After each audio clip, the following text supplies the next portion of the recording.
Assalamualaikum. Kami dari kelompok 6 dengan judul Reliabilitas dalam Asesmen dengan anggota Hidayat Supriyatna, Nur Eni, Nurulita Wijayanti, Fatimatus Zahro. Berikut pemaparan kami. Jika saya katakan silahkan pegang organ tubuh, maka lakukan. Kalau tidak, ya jangan, ya. Oke, Bapak Ibu semuanya, silahkan pegang hidungnya. Silahkan pegang telinganya. Pegang jidatnya. Nah, tadi tidak pakai kata silahkan, berarti jangan dilakukan, karena instruksinya adalah memakai kata silahkan. Oke, Bapak Ibu semuanya, pengertian dari reliabilitas. Reliabilitas sebetulnya diambil dari kata bahasa Inggris, ya, yaitu reliability, atau artinya adalah dapat dipercaya. Nah, menurut beberapa tokoh pendidikan seperti Pak Arifin, reliabilitas atau reliability suatu tes yang dapat dikatakan reliable jika tes tersebut mempunyai hasil yang taat asas ataupun ada konsistensi. Begitu juga yang disebutkan oleh Pak Sujana, ya.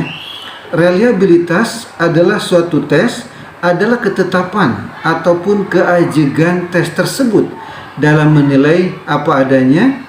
Artinya kapanpun tes tersebut digunakan memberikan hasil yang sama atau relatif yang sama. Misalkan kita memberikan tes kepada anak didik di kelas 1 dalam beberapa hal, lalu di kemudian hari di kelas 2 kita tes kembali. Ternyata anak ini konsisten di dalam karakternya misalkan. Ya, begitu juga menurut Sugiono, reliabilitas adalah serangkaian pengukuran atau serangkaian alat ukur yang memiliki konsistensi bila pengukuran yang dilakukan dengan alat ukur itu dilakukan secara berulang. Jadi ketika tes itu diulang-ulang, ternyata anak memiliki konsistensi di dalam jawabannya, maka bisa disebut bahwa anak itu reliable ataupun dapat dipercaya. Nah, berdasarkan beberapa pendapat tentang reliabilitas di atas, maka dapat ditegaskan bahwa reliabilitas diartikan dengan keajegan ataupun konsistensi, ya. Tersebut diuji berkali-kali dan hasilnya relatif sama. Artinya setelah hasil tes yang pertama dengan tes yang berikutnya dikorelasikan, terdapat korelasi yang signifikan. Nah, yang kedua, sedangkan yang mengartikan dengan keandalan ataupun reliability atau ketetapan itu jika ia dapat dipercaya, ya, konsisten atau stabil, juga produktif. Selanjutnya ada jenis-jenis reliabilitas. Yang pertama yaitu reliabilitas stabil. Reliabilitas ini mengacu pada waktu. Yang kedua, reliabilitas terwakili. Reliabilitas pada jenis ini adalah reliabilitas yang mengacu pada keterandalan masing-masing kelompok. Dan yang ketiga, ada reliabilitas seimbang. Pada jenis ini menerapkan banyak indikator yang dapat dioperasikan ke semua konsepsi pengukuran, sehingga kesetaraan keandalan akan penggunaan dua instrumen untuk mengukur konsep yang sama pada tingkat kesulitan yang sama. Selanjutnya, macam-macam reliabilitas. Yang pertama, reliabilitas konsistensi tanggapan, yaitu reliabilitas ini selalu mempersoalkan mengenai tanggapan responden atau objek terhadap suatu tes tersebut apakah sudah baik atau konsisten. Dalam artian, tes yang telah dicobakan tersebut dilakukan pengukuran kembali dengan objek yang sama. Apakah hasilnya masih tetap sama dengan pengukuran sebelumnya? Jika hasil pengukuran kedua menunjukkan ketidakkonsistenan, maka hasil pengukuran tersebut tidak menggambarkan keadaan objek yang sesungguhnya. Yang kedua, reliabilitas konsistensi gabungan item, yaitu reliabilitas ini terkait dengan konsistensi antara item-item satu tes atau instrumen apabila terhadap bagian objek ukur yang sama, hasil pengukuran melalui item yang satu tidak konsisten dengan hasil ukur item yang lainnya, maka pengukuran tidak dapat dipercaya. Selanjutnya, hal-hal yang mempengaruhi hasil tes. Yang pertama, hal yang berhubungan dengan tes itu sendiri, yaitu panjang tes dan kualitas butir soal tes. Tes yang terdiri dari banyak butir tentu saja lebih valid dibandingkan dengan tes yang hanya terdiri dari beberapa butir. Dengan kata lain, semakin panjang tes, maka reliabilitasnya semakin tinggi. Yang kedua, hal yang berhubungan dengan tercoba. Suatu tes dicobakan kepada kelompok yang terdiri dari banyak siswa akan mencerminkan keragaman hasil yang menggambarkan besar kecil reliabilitas tes.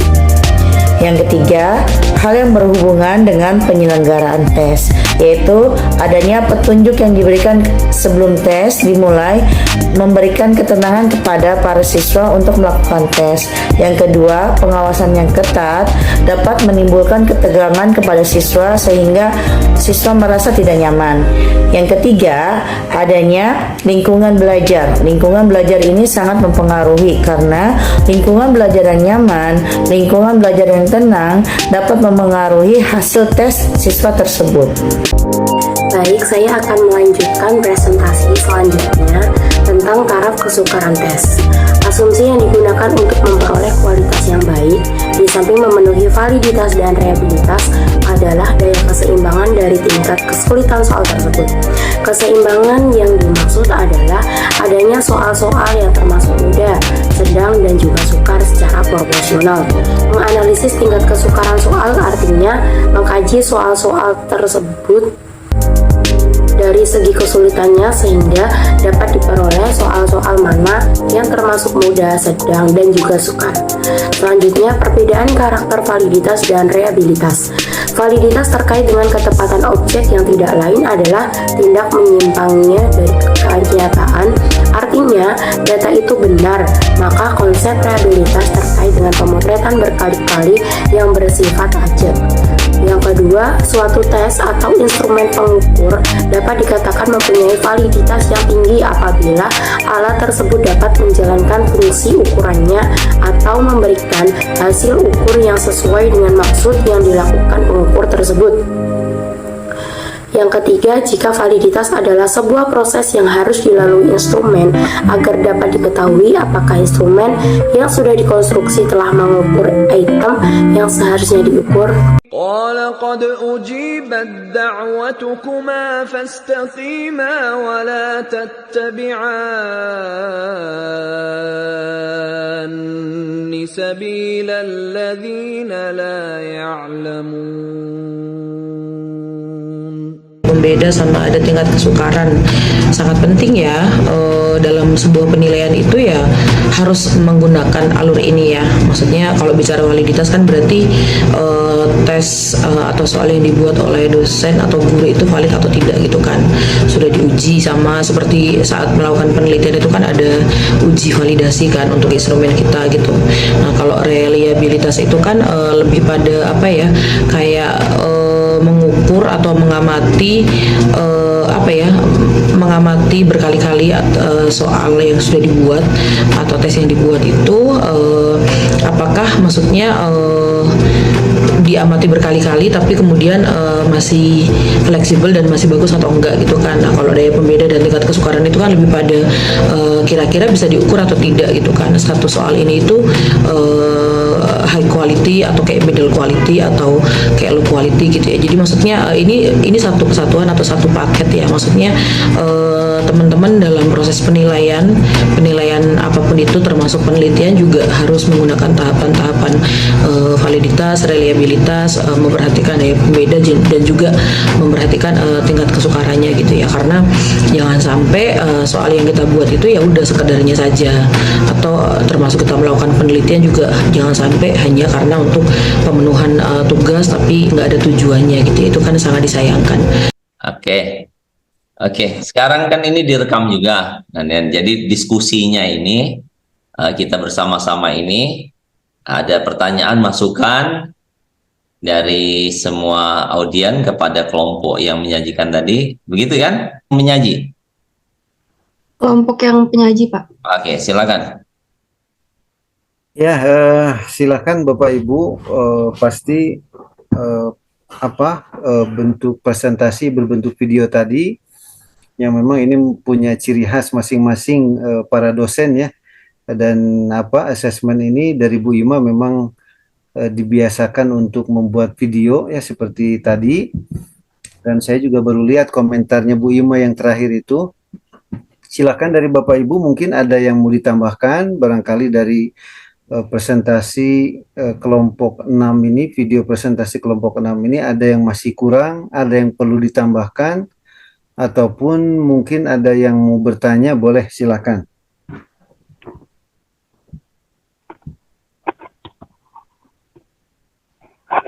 Kalau tidak ada berarti kita tutup. Kalau nggak ada kita ngopi-ngopi. Bu Repi tuh. Berarti sudah mengerti. Oh ya Bu Repi, mangga silakan. Iya nih, ya, Assalamualaikum warahmatullahi wabarakatuh. Terima kasih atas waktu yang telah diberikan kepada saya. Saya hanya ini aja bertanya apa hubungan antara validitas dengan reliabilitas pada penilaian hasil belajar siswa di sekolah. Hubungannya antara validitas dengan reliabilitas. Maksudnya dipakainya itu pada saat apa gitu. Iya. Iya, pada penilaian hasil belajar siswa. Mangga Bu Aini, ada yang mau menjawab atau Bu Fatimah Tuzaro? Izin jawab memang. Ini Ibu untuk validitas sama reliabilitas kan validitas itu kan keaslian ya, maksudnya kebenarannya gitu. Nah kalau itu kan kalau reliabilitas konsistensinya. Jadi untuk di sekolah bisa dipakai saat kan ada daya pembanding DP, TP ada ya. Itu di analisis nilai Bu. Di skor penilaian ada analisis yang Merdeka Belajar ada. Iya memang ada. Maksudnya implementasinya gimana gitu Bu? Didiskusiin kan. Maksudnya didiskusikan bagaimana gitu. Mungkin di saat penilaian kan ketika kita sekarang kan asesmen ya namanya di Merdeka Belajar ini. Di saat penilaian ini kita menguji seberapa kemampuan siswa Bu. Jadi nggak cuma sekali. Ketika uji satu sama kayak yang tadi kan ada yang berulang tuh. Reliabilitas yang berulang tuh yang jadi ketika satu diuji hasil konsistensi sama dengan yang kedua berarti itu keajegannya teruji. Kalau misalnya tidak sama atau tidak validitas berarti tidak termasuk tidak valid gitu ujinya. Atau mungkin yang lain bisa bisa ditambahkan sama yang lain Bu Nurlita, Bu Fatimah.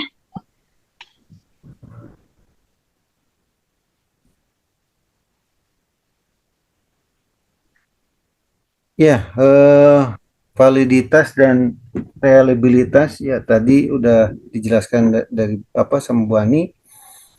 Jadi kalau validitas, seberapa konsisten hasil penelitian saat diulang dengan cara yang sama. Nah, mungkin seperti itu Bu Revilia ya. Iya Pak. Gimana Bu? Iya. Ya, seperti itu, Pak. Iya, terima kasih, Pak, atas Saya pernah bertanya juga, evaluasi itu yang baik, yang bagus itu seperti apa? Nah, tentu tidak ada jawaban yang terbaik dan yang baik atau yang kurang baik, yang tidak baik gitu ya. Tapi akan sangat ditentukan oleh situasi dan kondisi ya. Soalnya, waktunya, tempatnya, orangnya gitu ya. Pentingnya reliabilitas dalam pengukuran untuk menunjukkan sejauh mana suatu alat pengukur dapat dipercaya atau diandalkan. Hal ini menunjukkan sejauh mana hasil pengukuran itu tetap konsisten bila dilakukan 2 kali atau lebih terhadap gejala yang sama dengan menggunakan alat ukur yang sama. Billahi fi sabilil haq fastabikul khairat. Wassalamualaikum. Terima kasih.